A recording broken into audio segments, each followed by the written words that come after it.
আসসালামু আলাইকুম রহমতুল্লাহ। প্রিয় শিক্ষার্থীবৃন্দ, আশা করি তোমরা সকলেই ভালো আছো। আজকে আমরা তৃতীয় শ্রেণী গণিতের পৃষ্ঠা 17 কিছু অঙ্ক করব আমরা।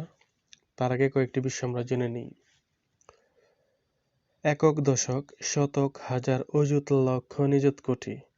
এটা হচ্ছে স্থানীয় মান নির্ণয় সূত্র। এটা আমাদের মুখস্থ রাখা জরুরি। একক, দশক, শতক, হাজার, অযুত, লক্ষ, নিযুত, কোটি। তৃতীয় শ্রেণীতে অযুত পর্যন্ত পড়লেই হয়ে যায়, আর বেশিটার এর চেয়ে বেশি ব্যবহার তেমন হয় না। অযুত পর্যন্ত এতটুকু তোমাদের অবশ্যই মুখস্থ রাখা লাগবে। একক, দশক, শতক, হাজার, অযুত এতটুকু অবশ্যই লাগবে, আর পুরোটা করতে পারলে ভালো। একক, দশক, শতক, হাজার, অযুত, লক্ষ, নিযুত, কোটি এই সূত্রটি মুখস্থ করে ফেলবে। বড় চিহ্ন, এই যে চিহ্নটা দেখতে পাচ্ছি একটু বাঁকা, এটা হচ্ছে বড় চিহ্ন, আর এটার উল্টাটা হচ্ছে ছোট চিহ্ন।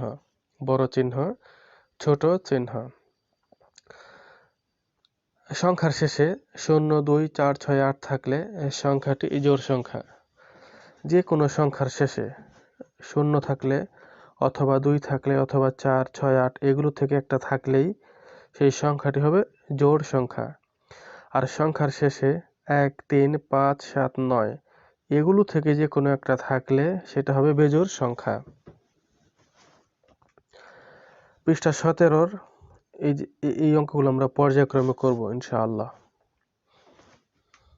এক নম্বরে কি রয়েছে? অঙ্কে লেখো 101, 306 এইভাবে এরকম 139 পর্যন্ত যে কথায় লেখা আছে এগুলোকে আমরা অঙ্কে করব। এই যে সংখ্যাগুলো আমরা এখানে উঠালাম, কথাগুলো এখানে উঠালাম, প্রশ্ন থেকে উঠালাম, এগুলোকে আমরা অঙ্কে লিখতে হবে।